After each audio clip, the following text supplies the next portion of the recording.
சிவப்பு எச்சரிக்கை அவசரமாக வெளியேற்றப்படும் மக்களுக்கான ஒதுக்கீட்டை திசை திருப்பாதீர்கள். அரசு அதிகாரிகளிடம் அனுர திட்டவட்டம். மண்ணுக்குள் புதையுண்ட உடலங்களிலிருந்து துர்மணம் அச்சத்தில் மக்கள். பாடசாலைகளை மீண்டும் திறப்பது குறித்து வெளியாக உள்ள சுற்றறிக்கை. புலம்பெயர் தமிழர்களின் காணிகளை தாருங்கள், தமிழ் எம்பி கோரிக்கை. அமெரிக்கா இனி முட்டாளாகாது. உக்ரைன் அமைதி பேச்சுவார்த்தையிலிருந்து அதிரடியாக விலகும் டொனால்ட் ட்ரம்ப்.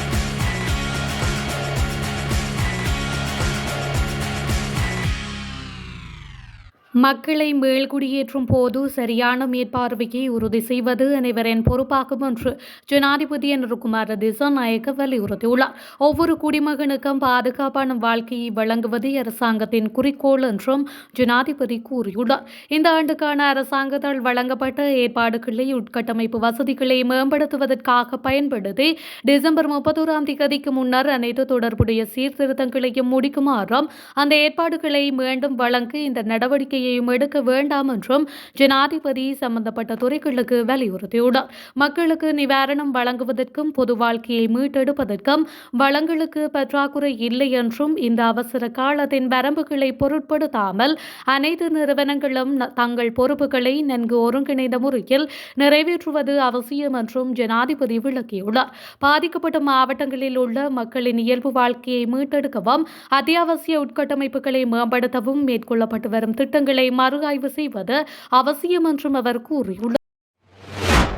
நாட்டில் நிலவிய சீரற்ற காலநிலை காரணமாக மூடப்பட்ட பாடசாலைகளை மீண்டும் திறப்பதற்கான நடைமுறைகள் குறித்த சுற்றறிக்கை வெளியிடப்பட உள்ளதாக தகவல் வெளியாகியுள்ளது. குறித்த சுற்றறிக்கை இன்று வெளியிடப்படும் என தெரிவிக்கப்பட்டுள்ளது.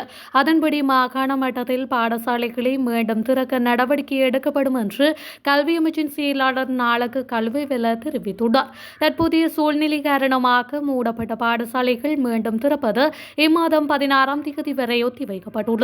இந்த நிலையில் பாடசாலைகளை மீண்டும் திறப்பதற்கான ஏற்பாடுகள் நடைபெற்று வருவதாகவும் அவர் மேலும் சுட்டிக்காட்டியுள்ளார். இதேவேளை காப்போதா உயர்தர பரீட்சையின் மீதமுள்ள அனைத்து பாடங்களும் ஜனவரி மாதத்தில் முடிந்தவரை நடாத்தப்படும் என்று பரீட்சைகள் ஆணையாளர் நாயகம் இந்திகா வேனகே தெரிவித்துள்ளமையும் குறிப்பிடத்தக்கது. புலம்பெயர் தமிழர்கள் காணி வழங்க முன்வந்தால் அந்த காணிகளை மலையக மக்களுக்கு பெற்றுத்தர தாம் தயாராக இருப்பதாக தமிழ் முற்போக்கு கூட்டணியின் தலைவரும் நாடாளுமன்ற உறுப்பினருமான மனோ கணேசன் தெரிவித்துள்ளார். அரசு நிலம் வழங்க மறுத்தால் அவர்களை வடக்கு மற்றும் கிழக்கு மாகாணங்களில் குடியேற்றுவது குறித்து ஆலோசிக்கப்படும் என்றும் மனோ கணேசன் குறிப்பிட்டுள்ளார். கண்டி மாவட்டத்திற்கு அண்மையில் மேற்கொண்ட விஜயம் ஒன்றின் போது அனர்த்தங்களால் பாதிக்கப்பட்ட மக்கள் குழு ஒன்றை சந்தித்து உரையாடிய போது அவர் இதனை குறிப்பிட்டுள்ளார். அவர் மேலும் தெரிவிக்கையில் மலையக தமிழர்கள் கடின உழைப்பாளிகள் என்றும் அவர்களுக்கு விவசாயம் செய்யவும் பாதுகாப்பாக வாழவும் சொந்த காணிகள் தேவை. இந்த நிலையில் காணி வழங்குவது குறித்து தான் ஜனாதிபதியிடம் பேசியதாகவும் அவர் கூறியுள்ளார். எவ்வாறாயினும் மலையகத்தில் காணி கிடைக்காத பட்சத்தில் வடக்கு மற்றும் கிழக்கு மாகாணங்களில் குடியேறுவது ஒரு சாத்தியமான மாற்றாக இருக்கும் என்றும் அவர் சுட்டிக்காட்டியுள்ளார். மேலும் வெளிநாடுகளில் உள்ள புலம்பெயர் தமிழர்கள் காணி வழங்க முன்வந்தால் அந்த காணிகளை மலையக மக்களுக்கு பெற்றுத்தர தாம் தயாராக இருப்பதாகவும் மனோ கணேசன் தெரிவித்துள்ளார். நுவரெலியா மாவட்டத்தின் கொத்மலை, ரம்பொடை, கரண்டிகில்ல உள்ளிட்ட பகுதிகளில் துர்நாற்றம் வீசி வருவதாக அங்குள்ள மக்கள் தெரிவிக்கின்றனர்.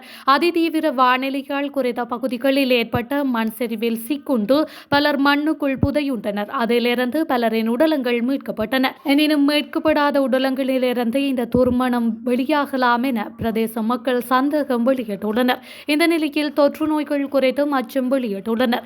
இந்த நிலையில் பொதுமக்களின் இந்த சந்தேகம் தொடர்பில் சுகாதார அமைச்சின் செயலாளர் அனில் ஜெயசிங்க விளக்கம் அளித்துள்ளார். அவர் கருத்து தெரிவிக்கையில் பேரிடர் என்பதால் மண்ணுக்குள் அநேகமான உடலங்கள் புதையுண்டிருக்கலாம். எனினும் புதையுண்டிருக்கலாம் என நம்பப்படும் உடலங்களிலிருந்து துர்மணம் வீசுவதால் எவ்வித தொற்று நோய்களும் ஏற்படாது என குறிப்பிட்டுள்ளார்.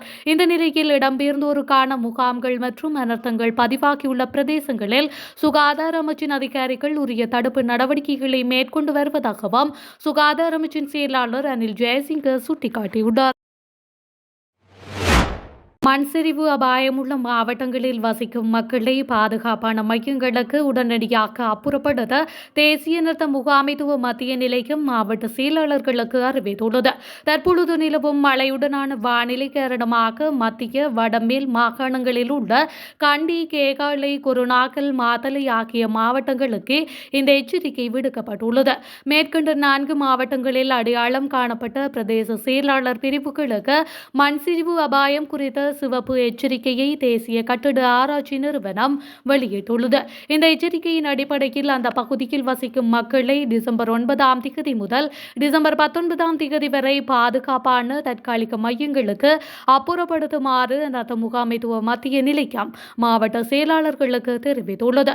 இந்த மக்களை வெளியேற்றும் நடவடிக்கைகளை மாவட்ட செயலாளர், தேசிய கட்டட ஆராய்ச்சி நிறுவன அதிகாரிகள், பிரதேச செயலாளர், கிராம உத்தியோகத்தர், இலங்கை காவல்துறை மற்றும் ஏனைய தொடர்புடைய தரப்பினரின் ஒருங்கிணைப்புடன் மேற்கொள்ளுமாறு அனர்த்த முகாமைத்துவ நிலையம் அறிவுறுத்தியுள்ளது. அரசாங்கத்தின் நிவாரண நிதிக்கு பண்டாரநாயக்க ஞாபகார்த்த தேசிய நிதியம் 250 மில்லியன் ரூபாவை வழங்கியுள்ளது. இலங்கையில் ஏற்பட்ட திடீர் அனர்த்த நிலையில் பாதிக்கப்பட்ட மக்களுக்கு உதவுவதற்காக இந்த நிதி வழங்கப்பட்டுள்ளது. இந்த நிதியை பிரதமர் ஹரணி அமரசூரியவிடம் முன்னாள் ஜனாதிபதி சந்திரிகா பண்டாரநாயக்க கையளித்துள்ளார். சந்திரிகா பண்டாரநாயக்க குமாரதுங்கபால் பிரதமர் அலுவலகத்தில் இந்த நிதி உத்தியோகபூர்வமாக கையளிக்கப்பட்டுள்ளது. இந்த நிகழ்வில் புத்த சாசன, மத மற்றும் கலாச்சார அலுவல்கள் அமைச்சர் இந்துமா சுனில் சேனவி மற்றும் பண்டாரநாயக்க ஞாபகார்த்த தேசிய நிதியத்தின் பணிப்பாளர் சபையின் உறுப்பினர்களும் கலந்து கொண்டமை குறிப்பிடத்தக்கது. வடக்கு, வடமத்திய, கிழக்கு, மத்திய மற்றும் ஊவா மாகாணங்களில் அவ்வப்போது மழை அல்லது இடியுடன் கூடிய மழை பெய்யக்கூடும் என தெரிவிக்கப்பட்டுள்ளது. குறித்த விடயத்தை வளிமண்டலவியல் திணைக்களம் இன்று வெளியிட்டுள்ள அறிக்கையில் குறிப்பிட்டுள்ளது. வடக்கு மற்றும் கிழக்கு மாகாணங்களிலும் புலனறுவை மாவட்டத்திலும் சில இடங்களில் 75 மில்லிமீட்டருக்கும் அதிகமான மழை பெய்யக்கூடும் என தெரிவிக்கப்பட்டுள்ளது. பிற்பகல் 1 மணிக்கு பிறகு தீவின் பிற பகுதிகளில் பல இடங்களில் மழை அல்லது இடியுடன் கூடிய மழை பெய்யக்கூடும் என தெரிவிக்கப்பட்டுள்ளது. மேற்கு சப்ரகமுவ மற்றும் தெற்கு மாகாணங்களில் சில இடங்களில் அதிகாலையில் மூடுபனி நிலவும் எனவும் தெரிவிக்கப்பட்டுள்ளது. மேலும் இடையுடன் கூடிய மழை பெய்யும் போது தற்காலிகமாக பலத்த காற்று மற்றும் மின்னல் தாக்குதல் ஏற்படும் சேதங்களை குறைக்க போதுமான முன்னெச்சரிக்கை நடவடிக்கைகளை எடுக்குமாறு தெரிவிக்கப்பட்டுள்ளமையும் குறிப்பிடத்தக்கது. டொனால்ட் ட்ரம்ப் உக்ரைன் போரிலிருந்து விலகிச் செல்லக்கூடும் என்று அமெரிக்க ஜனாதிபதியின் மூத்த மகன் தெரிவித்துள்ளார். ட்ரம்பின் மூத்த மகனான டொனால்ட் ஜான் ட்ரம்ப் தனது தந்தையின் நிர்வாகத்தில் எந்த முறையான பங்கையும் கொண்டிருக்கவில்லை. ஆனால் மெகா இயக்கத்தில் ஒரு முக்கிய நபராக உள்ளார். அவரது தலையீடு ட்ரம்ப் குழுவிற்குள் உள்ள சிலருக்கு உக்ரைன் அரசாங்கத்தின் மீது உள்ள விரோதத்தை பிரதிபலிக்கின்றது. மேலும் ட்ரம்பின் பேச்சுவார்த்தை குழு கியோவ் மீது பிரதேசத்தை விட்டுக் கொடுக்க அழுத்தம் கொடுத்து வரும் நிலையில் இது வருவதாக தெரிவிக்கப்படுகின்றது. உக்ரைன் ஜனாதிபதி விளாடிமிர் ஜெலன்ஸ்கி தேர்தல் முடிந்தால் ஒருபோதும் வெற்றி பெற முடியாது என்று அறிந்திருந்ததால் போரை நீட்டித்து வருவதாக டொனால்ட் ட்ரம்ப் ஜூனியர் கூறியுள்ளார். மேலும் உக்ரைனில் அமைதியை நிலைநாட்ட முடியும் என்று கூறி தேர்தலில் போட்டியிட்ட அவரது தந்தை வெறுமனே விலகி செல்வது சாத்தியமா என்று கேட்டதற்கு ஒருவேளை அவர் விலகி செல்வார் என்று கூறிய ட்ரம்ப் ஜூனியர் அரசியலில் மீண்டும் கணிக்க முடியாத நபர்களில் ஒருவர் என்றும் அவர் குறிப்பிட்டுள்ளார். அமெரிக்கா இனி காசோலை புத்தகத்தை வைத்திருக்கும் முட்டாளாக இருக்கப் போவதில்லை என்றும் அவர் கூறியுள்ளமை உக்ரைனுக்கு பெரும் சிக்கலை ஏற்படுத்துமா என கேள்வி எழும்பியுள்ளது.